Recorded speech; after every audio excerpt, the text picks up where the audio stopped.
and he's an experienced scientist and research university leader. I think the nice thing about that I want to highlight is also that he got his PhD at the University of Missouri, and you know we are tight with the University of Missouri because of our long partnership. So that's really great. I would like to highlight some of his public engagement work, because I think that is where he's going to give us some good pointers and share some of his ideas. At the University of Minnesota, he created the first urban research outreach stroke community center, which was named in his honor in 2015. From 1984 to 1994, he worked as a consultant in the arts to Archbishop Tutu South African education program, which educated more than 3,000 South Africans in American universities. And I think that means he has a true understanding of our context, because he's traveled wide and he's been at all the institutions at UWC. In South Africa. At Illinois, he's established the Illinois Commitment, a program that guarantees 4 years of free tuition and fees to state residents with family incomes less than $67,100 a year. He serves on the board of directors for APLU, Campus Compact, Farm Foundation, the National 4-H Council, and the Donald Danford Plant Science Center. He's a member of the American Academy of Arts and Sciences and a fellow of the American Society of Agronomy and Crop Sciences Society. He's an accomplished vocalist and was a member of the Grammy Award winning Sounds of Blackness choral ensemble for 30 years. And Prof. Levac was saying she's so happy that there's another vocalist, because as we know, Prof is our person for music. And so welcome, Professor Jones. We are very excited to hear what you have to share with us. Well, first of all, even after 24 months of COVID, I always need to make sure that I'm unmuted. So I hopefully you can hear me. Yeah, thank you. We can, Prof. Well, good afternoon. And let me start by, first of all, thanking Professor Daniels for the invitation to be part of this colloquium today. And Prof. Levac, I certainly look forward to meeting you in person. And who knows, maybe we might do a duet and cut an album or soundtrack together. That would be great fun. Well, let me start by saying, as was indicated, the University of Western Cape is a place that holds great significance to me, both professionally and personally. As was indicated, I had the great pleasure and privilege of spending quite a bit of time, not only at UWC, but in Cape Town, and actually across a significant portion of South Africa and Namibia.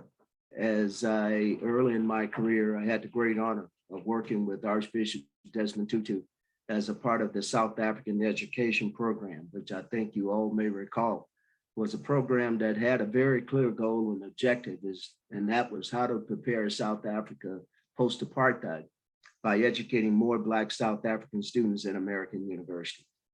And I think it was a very lofty goal and one that I take great pride in participating in.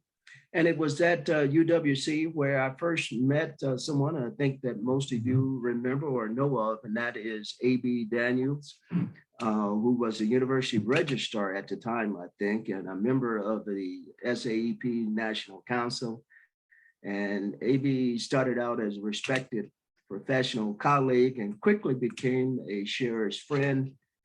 He taught me the finer things of South African cuisine as well as South African wines. And it was at that same time that I had a great pleasure of meeting his family, including his daughter, Priscilla, who would go on to be, I think, one of the finest examples of the success story and the impact that the SAP program had in reaching the goals that Archbishop Tutu has set. And I have been able to watch her education and professional career unfold with great pride and the enormous impact of her work, not only when she was a newly minted researcher and faculty member at UWC, but most recently as the architect of UWC's very impressive and comprehensive community engagement model.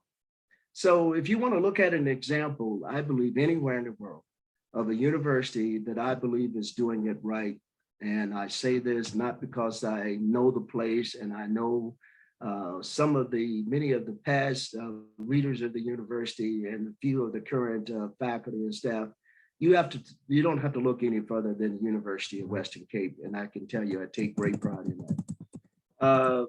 So to Professor Levac and Professor Daniel, congratulations on the foundation that you've created here. And thank you for inviting me again to be part of this colloquium. And it is really good to be back at the University of Western Cape because it does hold such a special place in my heart. And I'm so happy to be here, even if it's only virtual. And more broadly, thank you to the University of Western Cape for organizing this event and for putting today's focus on how universities can and must prioritize community engagement in order to truly have the kind of global impact on our society and the kind of global impact that society will need for the 21st century and beyond. This is a subject that, as Priscilla indicated, is very, very important to me because I have spent most of my last 20 years or so of my career trying to develop approaches and strategies and creating more consistent, effective, and highly comprehensive public engagement work at the institutional level. I'm very, very fortunate to have been in a place where getting faculty involved was no problem. But how do you institutionalize that impact for more sustainability and bigger impact? So I believe the critical question of our time is, how can universities like those that we all represent translate our tremendous physical, intellectual, educational, and political power into economic and social prosperity, as well as the overall quality of life for all members of our community. And we can do this in a scalable and a sustainable way, I believe, but it's going to take a lot of strategic thinking, a lot of commitment to make this happen. So how do we move? The fundamental question is that we always pose at every place that I've been. How do we move from being a university that offers public engagement programs to being a university that is truly and fully engaged with the communities that we serve?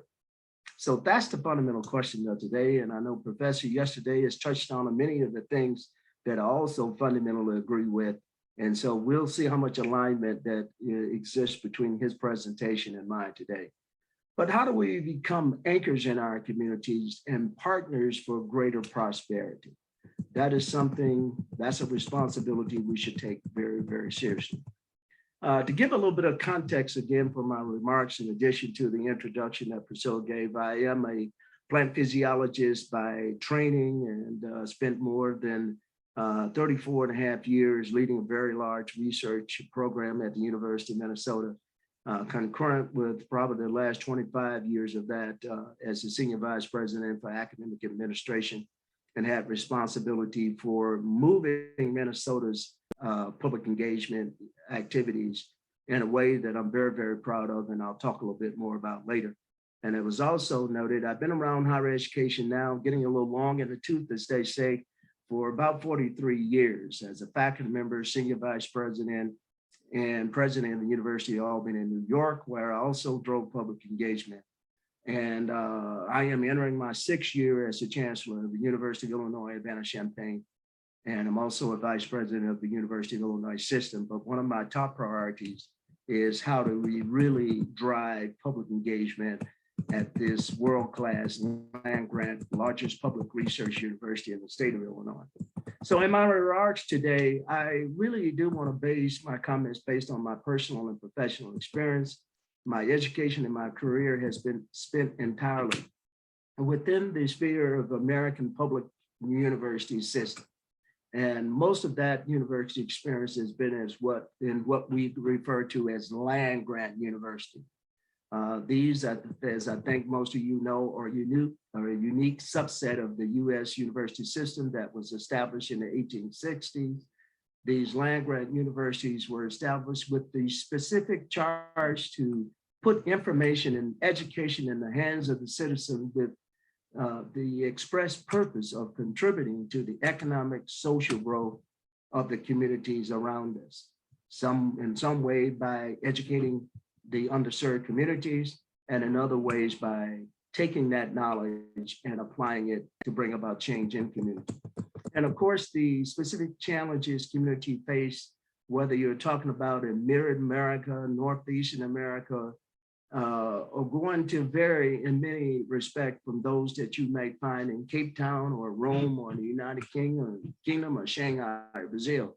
But I do believe that geography and demographics and other core needs of our communities, there's a common thread that runs across these communities, and the impact of specific strategies are going to have to be nuanced and specific in some ways, but there are some common things that I think are going to serve or strategies that all universities can use to bring about change. There's one common thread that does tie all of this together, I believe, and holds true for all of us in global higher education. And that is we're going to have to be the anchors of our community and for engagement and economic development. Well, if we do this, we must understand the unique needs of our community, and we must recognize the distinctive capabilities and the personal aspects and characteristics of our institution in order to be able to develop the systems and the programs and the processes that are the right ones and the right connections at the right intersection to bring about change. Because we don't want to, my operating philosophy is to do no harm in general. But particularly, as Prof apparently said yesterday, we must do no harm to our communities. So we need to think more comprehensively and more broadly about our responsibilities. We cannot we just cannot continue to focus our attention on the 4 or 5 years of our undergraduate students' life and how we impact that from the day that they arrive on campus. But we must change our direction to focus more clearly and more squarely on cradle to career orientation that openly acknowledge our responsibility to prepare and to educate from birth and extends throughout a lifetime. I believe it's absolutely critical to have a full and honest understanding of place, both in terms of geographic locations and in terms of the hearts and minds of the members of a given community. This must guide the steps we take, the goals that we set, and the processes we put in place to align with these distinctive personalities of our respective institutions. And we have to be present where the people are, and we have to establish ourselves as a trustworthy partner in this collective mindset. And I think more critically important and perhaps more urgently, universities that fail to move forward more actively, more honestly, and more equally engaged in relationships with communities will not be the ones that are going to thrive and grow in the 21st century and beyond. Because we are losing the public trust. And if we continue down the path that we're in now, in the next decades ahead of us, we will certainly lose more public trust. And I fundamentally believe that public engagement is the best way to restore trust by the public in our higher education system. So community engagement and public engagement can no longer be simply add-ons or optional components of our mission. They must become wholly integrated into our values and our operations, beginning as our organizing principles for our university. It is certainly can no longer be business as usual in higher education. It has to become, as we say at my place, business as unusual. And in the United States, we're seeing fundamental changes in funding models, shift to multiple and interdisciplinary research, changing student demographic, increase internationalization, different faculty expectations, and external pressures require our mission to meet current societal realities. So to both solve and really challenge and seize these opportunities, I do believe that we have to think and act differently. But I'm willing to wager that most of you will find resonance with the fact that things have changed. The need for public engagement has never been greater across this world, and we are the ones, and the responsibility for doing so runs squarely through our university. So those of us in our higher education can find ourselves immersed in a broad range of cultural and economic, and political and local and regional and global issues, and many are around some of the questions and values and relevance of the impacted work we do. And so we find ourselves competing for time with other priorities and for funding and for public support. So we're really in a situation where students and citizens and governments we serve are demanding more and more of us, even as their trust and their support for our operation is certainly declining. And I'm not an economist, but I do know that this is not a sustainable model for our universities, whether you're talking about America or South Africa. And changing and improving the ways that we engage with our community is one way that we can start to restore trust and address societal changes. But we have to start locally and act more globally. So let me start with just a few principles, and then I'll give you a few examples, and then we'll open it up for Q&A. The 21st century approaches to community engagement, I believe, is predicated on three guiding principles, and some of these have already been mentioned yesterday. It has to be integrated with all aspects of our university work, our teaching, our research, and our outreach activities. Community engagement is not a separate mission, but a strategy to accomplish all of our missions. It is about working with communities, and this is one that's starting to resonate around the world, rather than doing for or to communities. We need to think in terms of partnerships, not projects. We must move away from developing short-term projects or individual activities toward a more coordinated, systematic approach that emphasizes building partnership. And I'm very big on the notion of partnerships, because partnerships move at the speed of trust, and there has to be reciprocity if a partnership is truly going to work. The institutions that are emerging as leaders and most successful in this work are moving from being simple universities with engagement programs to ones that are comprehensively engaged universities.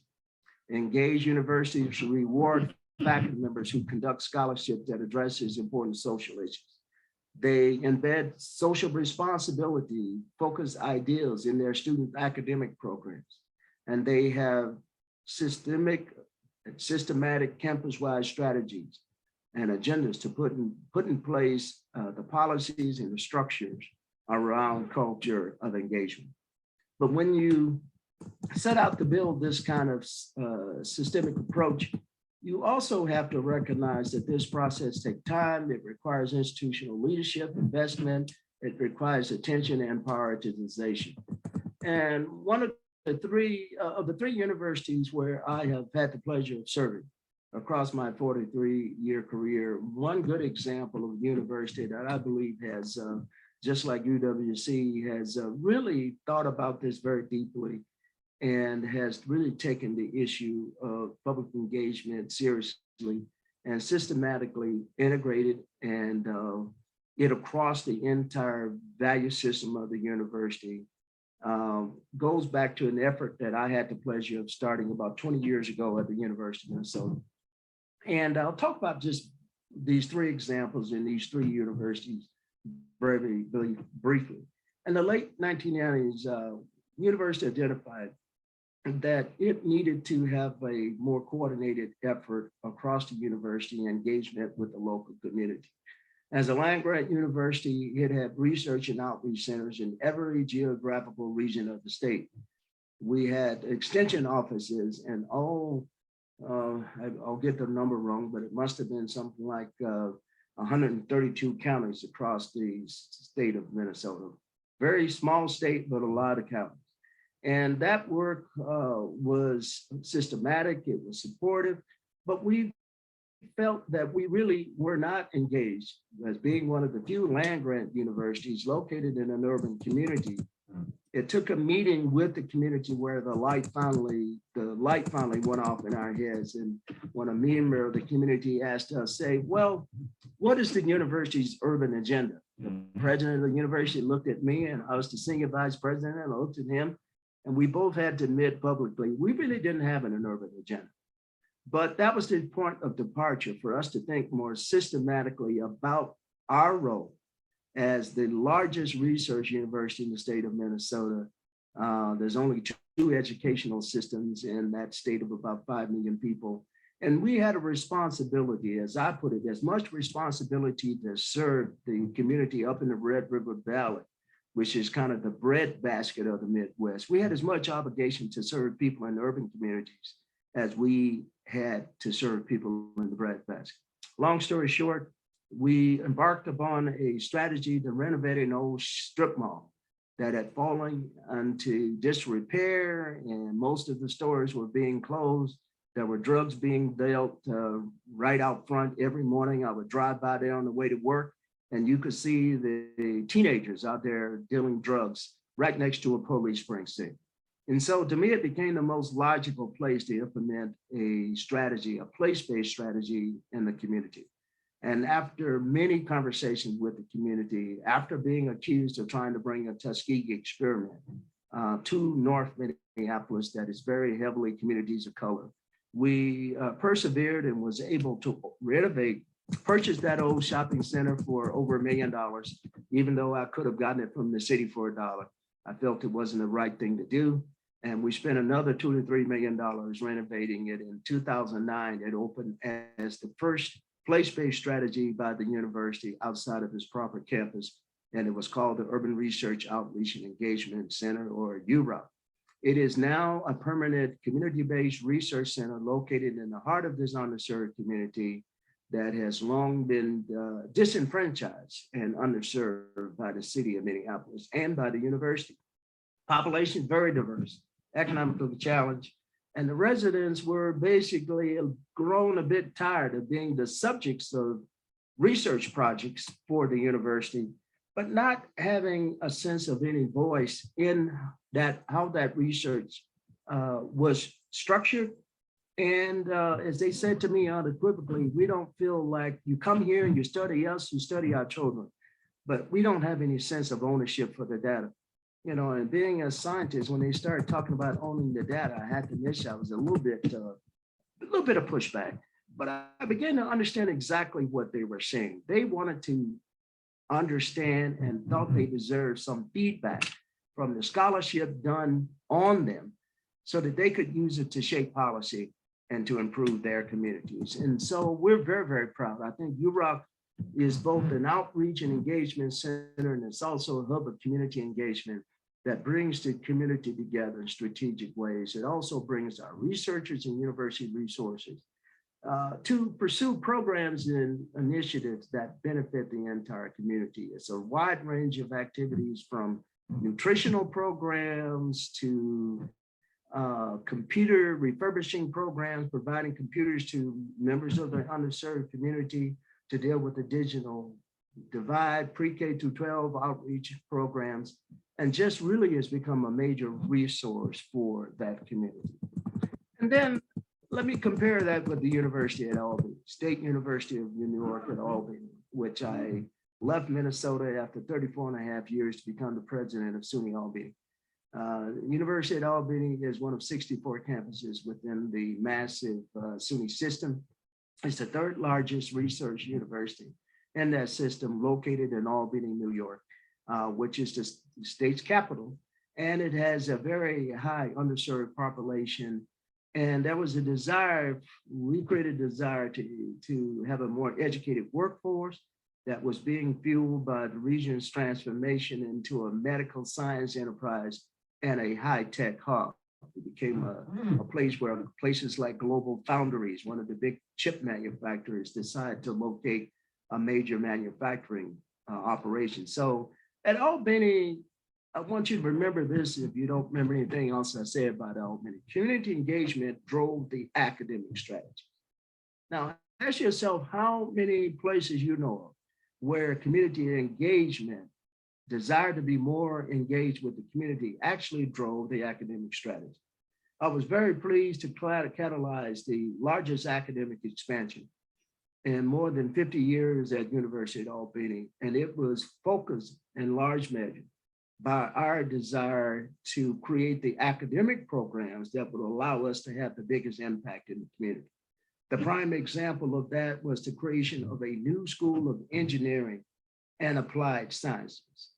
This was a $60 million project that was very purposefully that rescued and renovated a decaying high school that was ironically on the edge of the downtown campus of the university, which was located in the heart of the underserved community.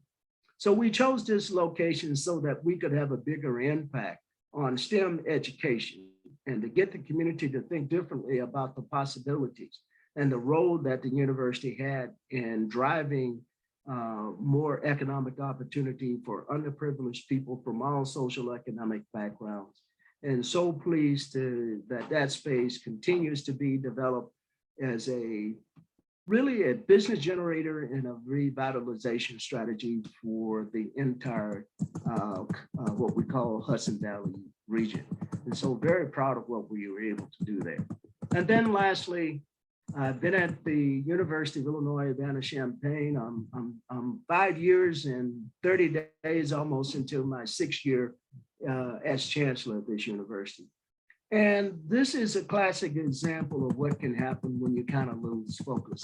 I was very excited to be back in the land-grant university, one of the largest universities in the country. Our enrollment just went up. That enrollment has grown almost 9,000 students since I came there in 2016.